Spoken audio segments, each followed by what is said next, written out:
Hi everybody, welcome back to the channel. Today we have some storm damage for you. We had some high winds last year. This was in the fall. And we had a big tree that came down and did some damage to the chicken coop and the garden and also to the fencing of the new fruit trees. So we have our work cut out for us.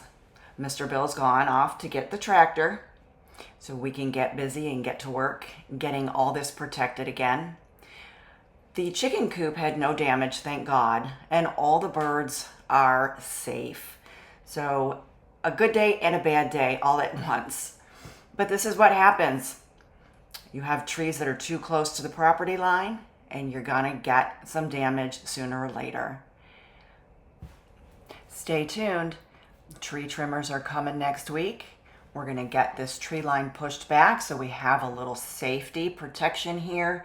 We don't want to have any more damage to the fruit trees or the orchard or the gardens and chickens.